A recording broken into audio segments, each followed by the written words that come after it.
Yo, what is up, everybody, and welcome to my channel.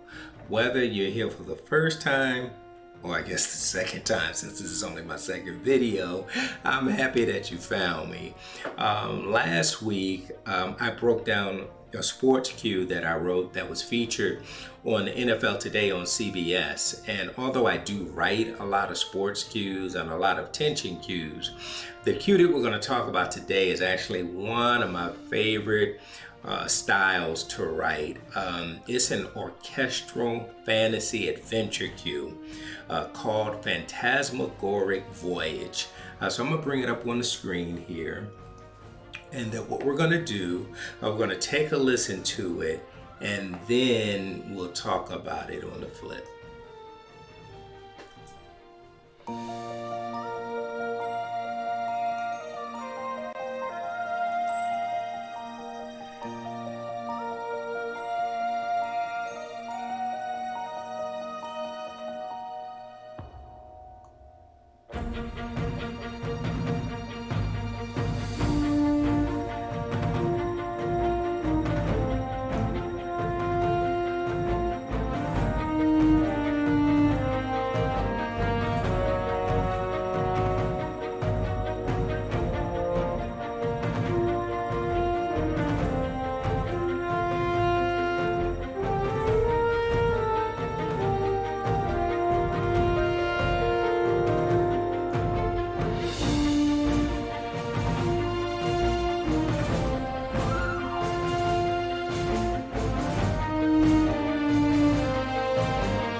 So in terms of the melody, a pretty simple melody.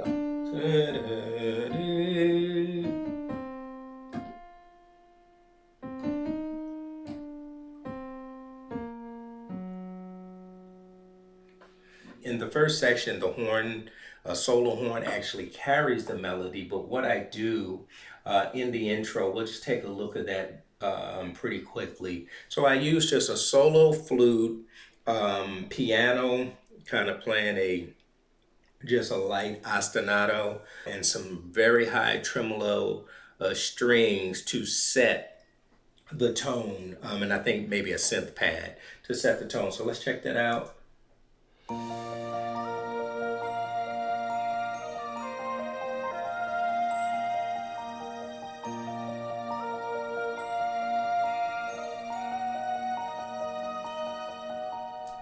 So there you have it. Nothing real deep, but what we want to hint at the theme, but not obviously give it all away. And again, so I use the solo flute to kind of play that melody.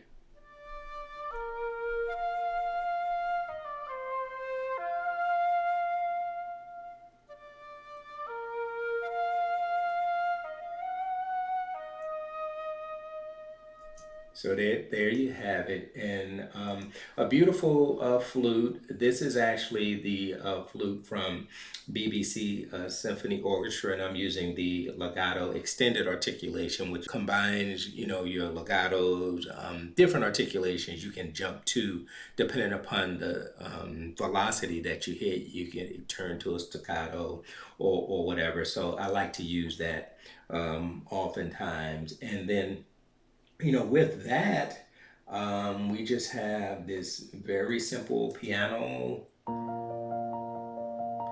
broken up chords, whatever, with a pedal in the bass, right? So just some broken up chords on the piano with a pedal. Like I said, a synth pad.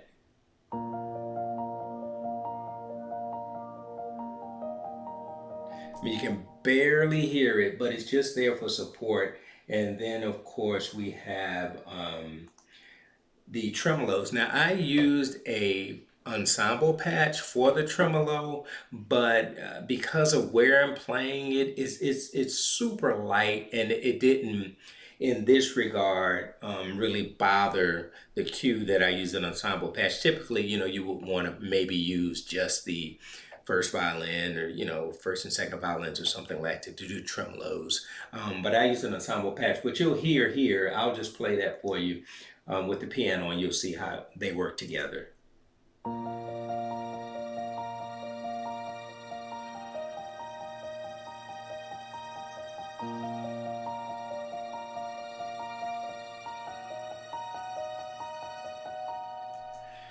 So yeah, it works. It kind of all works together, and that pretty much sets us up to get into our theme.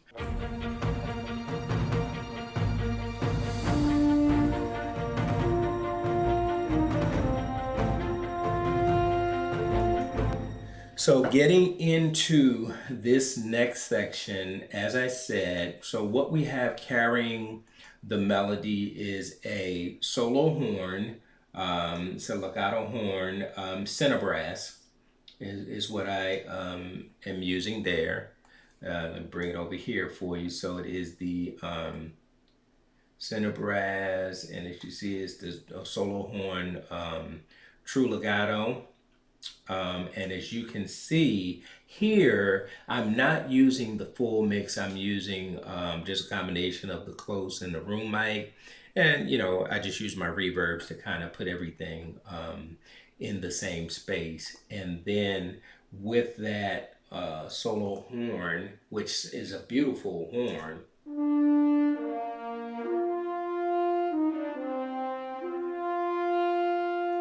I mean, just a great sounding horn. And you see I have the negative track delay at minus 40 milliseconds, just to make sure that everything is hitting where it should be. And then I just have that coupled with, I believe, a clarinet.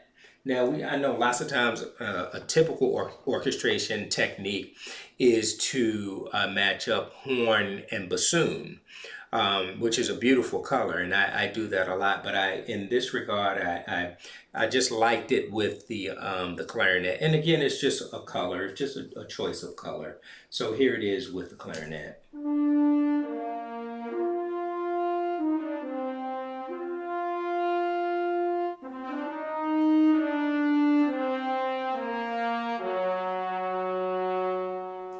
So again, just a color thing. I mean, it just adds a little color to it. But I think it does sound great. So you have that. That is your melody.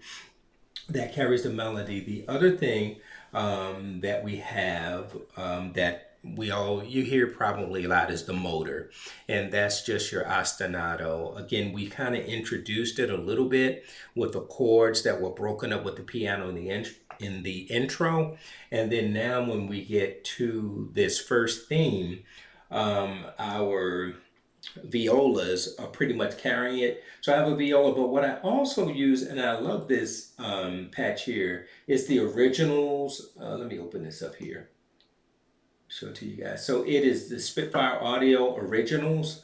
And I just have the short ostinato set. You see no reverb. I put my tightness at almost about 80%, and I just have the room and close mics up. So lots of time when I have an ostinato or a short patch that I'm doing, I will typically kind of lay in some of the epic strings from Spitfire Audio and use that short patch. So those two together are here.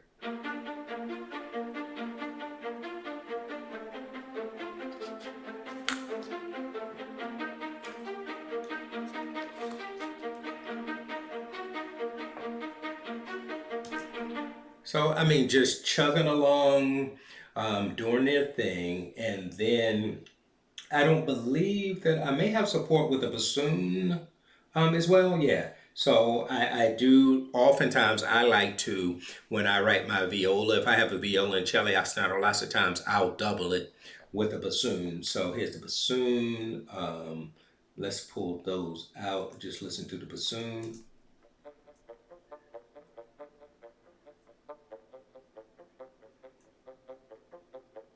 So I just like laying that in. And again, it is for effect. It just gives you a little more feel. It just helps it cut through just a bit more.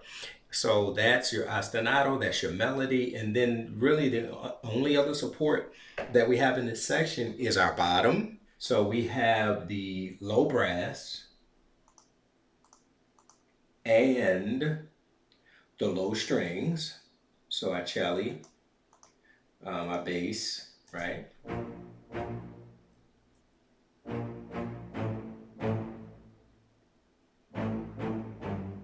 Real simple, just walking down the scale, right? And then what it's not like I didn't make this up or something. Everybody does it, but it's something that I have certainly seen others do. So I do it as well as I'll add a sub bass as well, just to give it a little more weight to the bottom. So here it is with the sub bass in. So a little more bottom.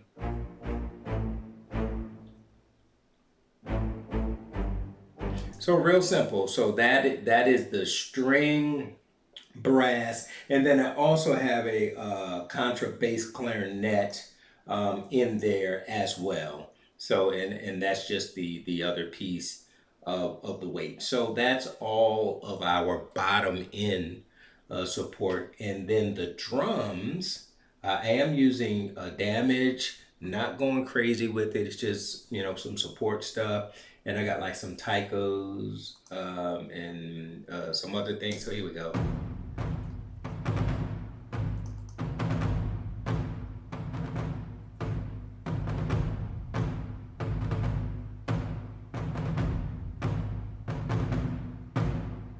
So you see nothing, real deep, nothing overbearing, but just helping to drive that theme along. And then I have shakers. So let's get the shakers in there as well.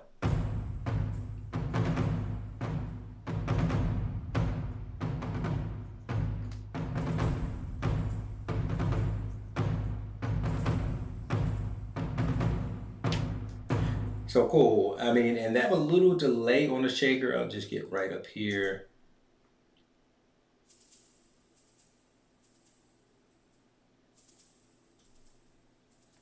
Just something real light, but it does help, just to kind of give it a little additional movement and everything. So that's really cool. And that's really the whole approach for the first section. So again, solo horn and clarinet. Then you have your ostinatos. You have some strings doubled with the bassoon, and then you have your drums, and of course, then your bottom, your low brass, low winds, and low strings with the sub bass in there as well. So, and then we do have the only thing I did miss is the piano is also playing the ostinato, but it's a little different. So it's a little different. So if you hear that with the string ostinato,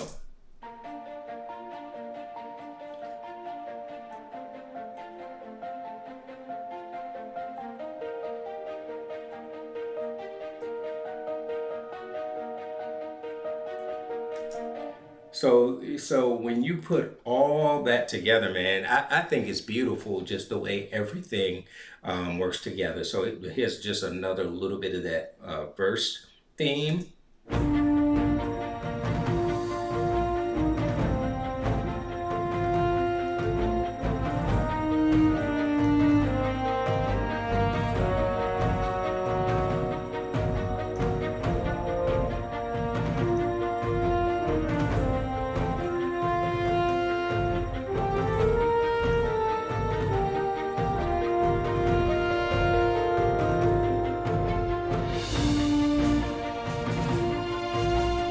And now, ma'am, so we're in to the theme again. We introduced it, and now we just kind of want to give it another lift, right? So what we do is we introduce our strings to now, come in on this theme with our horns.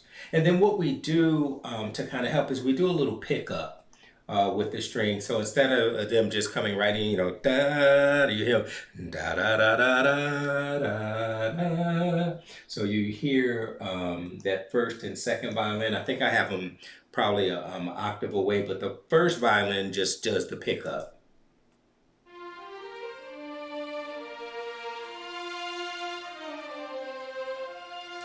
And I'm going to check, but I probably added a flute. But let's see here. No. So I add the flute a little later, it looks like, on a counter. So the only additional layer that we have is the strings. But man, I tell you, they've really give it another dimension and another lift. So here it is with the strings, violins.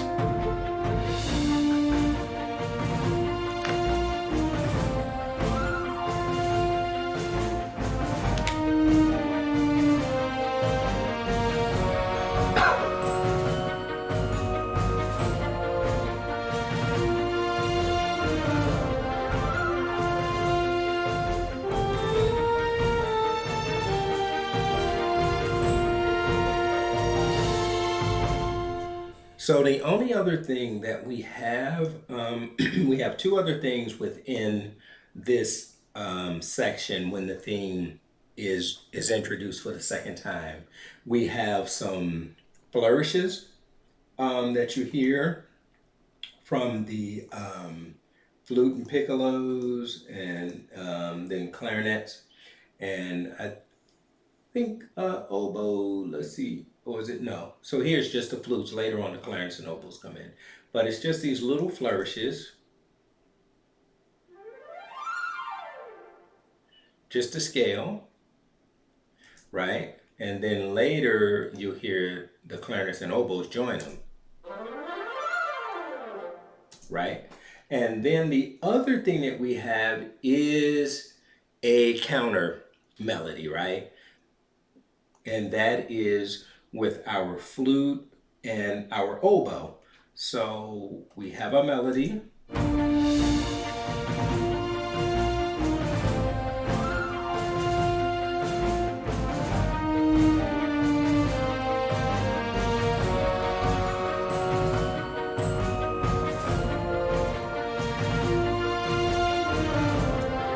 So what we have there is just an answer to the melody, and that's with our flute, right? Oh, and so one thing I did want to bring to your attention is when we started the cue, we just used just a solo flute, and then you see this A3, which means a trois, which means basically there are three flutes. So when we get to this section here and beyond, I use three flutes just to give a little more weight, to the flutes. And then of course we have the oboe. We have the glockenspiel, yeah, as well, just doing the answer. So if you hear the answer,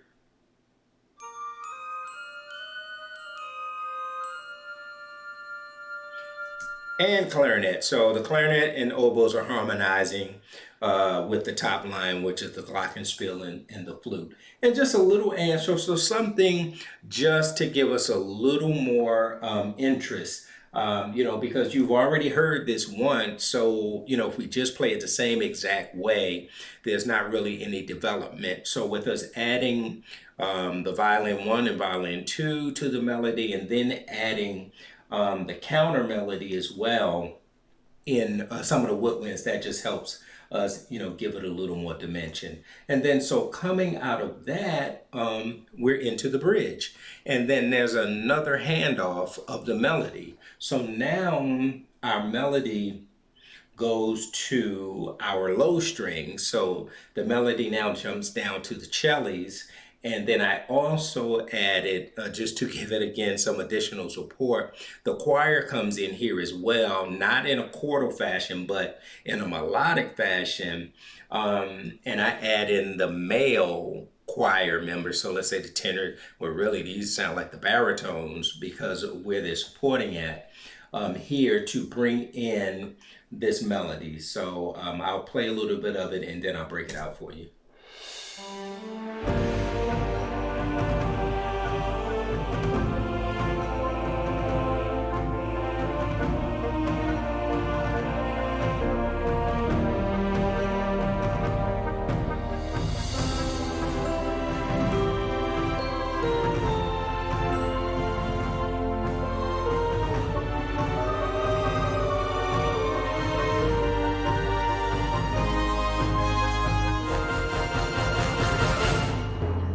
So there you have it, and you hear the timpani there. So again, so what we do here when we get to the bridge, we have our cello and actually violas. So I'm sorry. So the violas and the cellos, right, and the men's choir are now carrying the first half of the melody, and then the women's choir comes in, I believe, with some of the upper winds on the second half of the melody. So let's listen to that. And I think we may have the bassoon as well. Yep, we do have the bassoon doubling the melody with the cellos down there.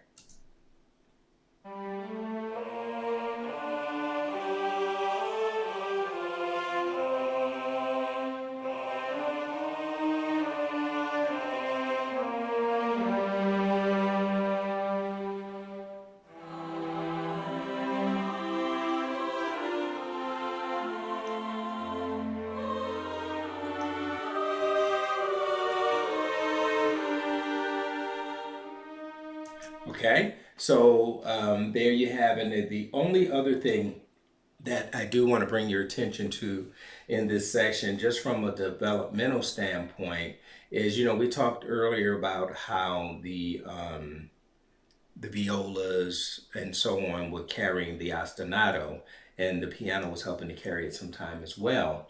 So when we get to the bridge, what I did is now the winds are carrying the motor.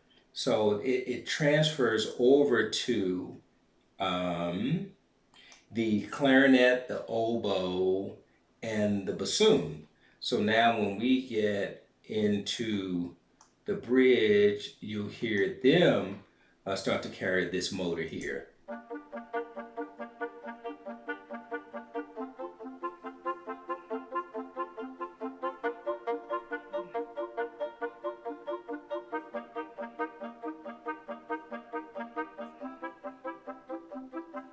And so on. And I tell you, it's something that if you really listen, you can hear it in there. And I promise you, if it's not there, it would make a huge difference. So it's always good, don't worry, everything doesn't have to be super loud, but from a textural standpoint and from the standpoint of giving the cue some forward momentum and energy, these types of things are really good to do. So now if you hear it with everything that we discussed.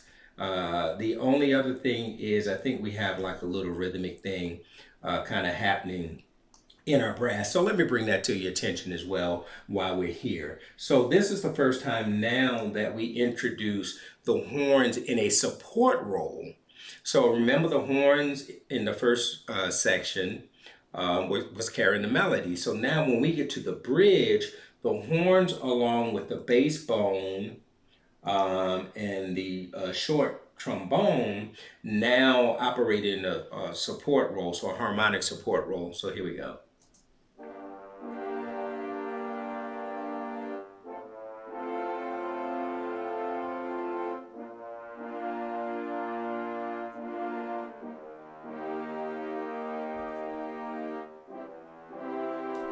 So again, moving things around, moving responsibilities around, if you will, making it interesting, how the melody will bounce from sections, how support bounces, throughout. It's like utilize the entire orchestra and everybody can, have a role and they don't have to just fulfill one role throughout the piece, but those roles can change as sections in the piece change. So, there you have that. So now, bearing that in mind, if we hear, kind of everything, and I think the only thing is now I also introduce a tambourine in the bridge, so you'll hear that as well.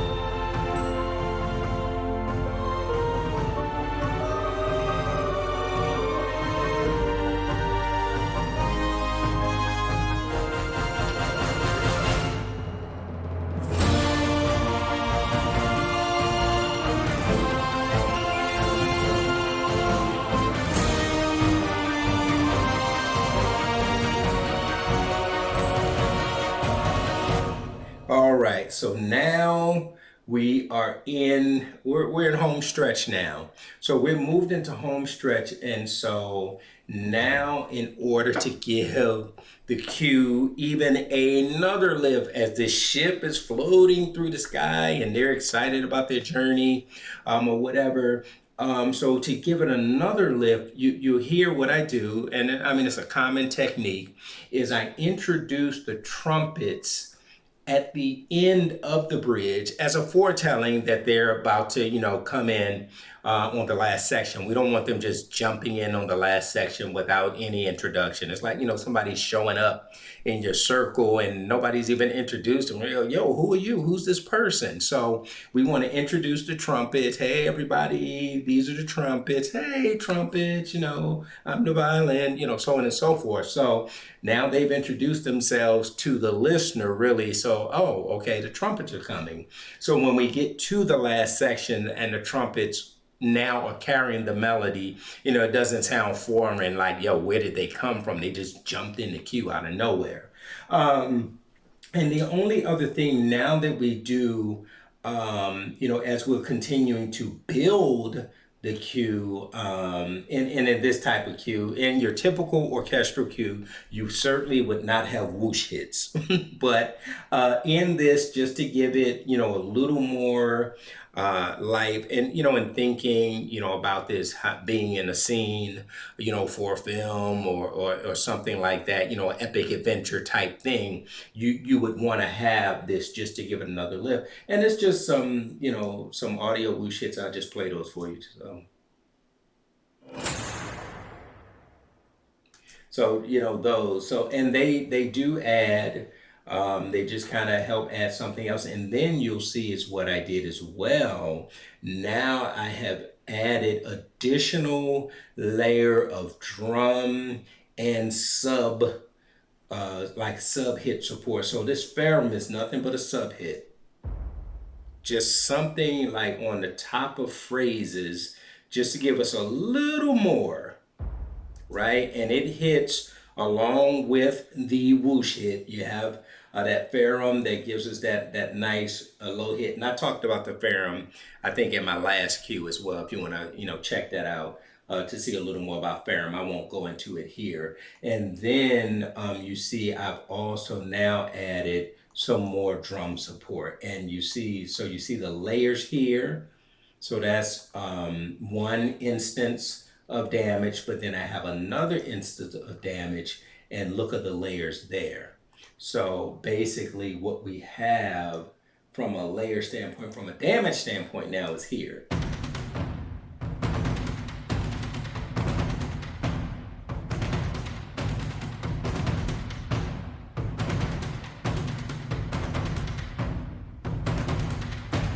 So again, just we're in the last section. We're driving this thing home, and we just have to continue, to build the energy, to build the excitement.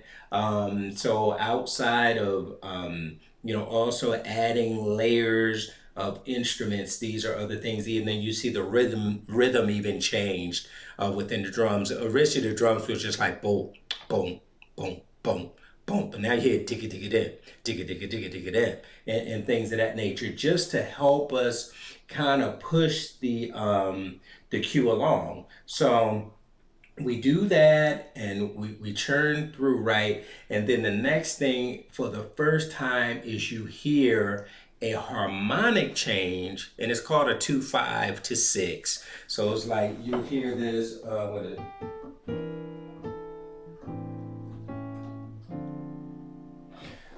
Going into the turn, right? So we'll play, we'll just pick up the bridge going into the harmonic change and then going into the turn. I kind of want to talk about the turn a little bit, and then we'll be at the ending. So here we go.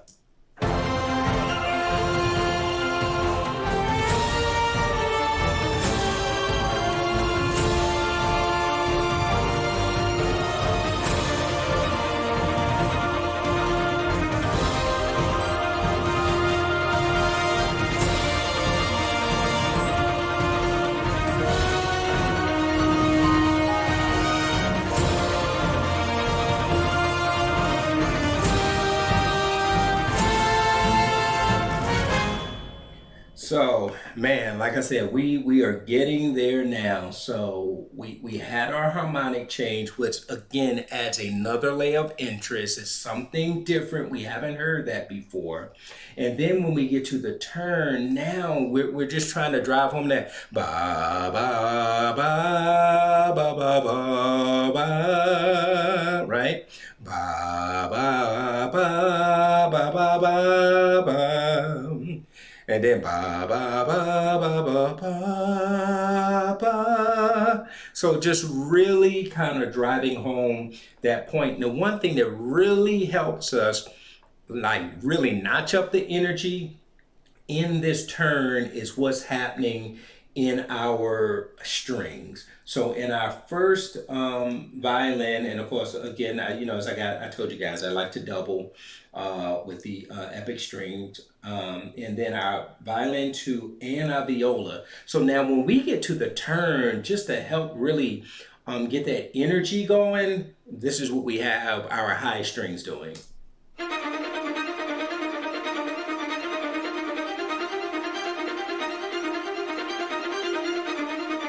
So you have that against the horns now, and now it's just not a solo horn, it's a horn ensemble. So you have a horn ensemble now, and I'm gonna put the brass in there too. So you got the strings, and then you have the horn, ba ba ba ba ba boom bam, and then you have the trumpets answering da da da da da. So you have all that kind of going on. So here we go.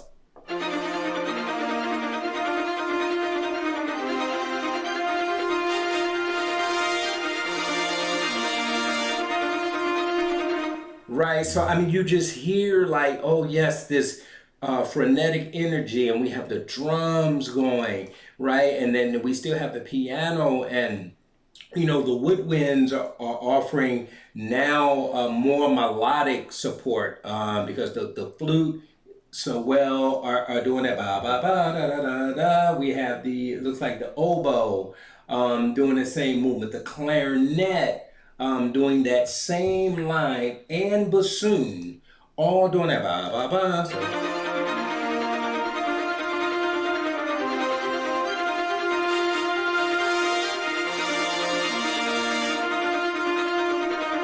So everybody, just really kind of building the intensity. And of course, our bottom end is still boom, boom, boom, boom, boom, boom. Now here's the other thing that happens when we get to the turn.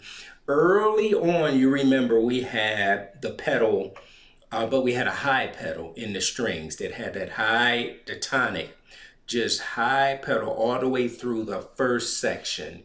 Now, as we get to the turn, we have a low pedal. And of course, we know a pedal is just a tone that stays constant as the harmonies change, whether it's an upper tone or a lower tone. So now we have a low pedal and it's on the 5. Boom, boom, boom, boom, boom. So just helping again to build tension, right? We're not releasing the tension. So we're staying on that 5 and we have all that other stuff going on. So here we go.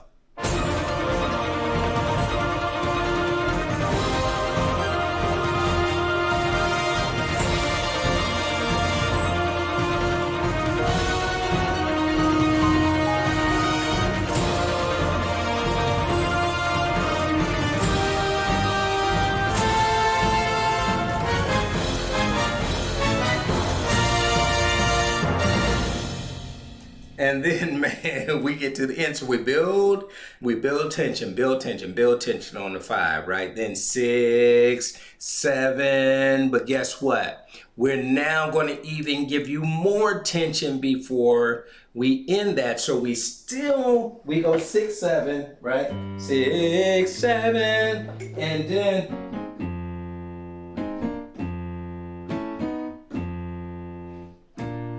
right, so we still build that tension on the 5.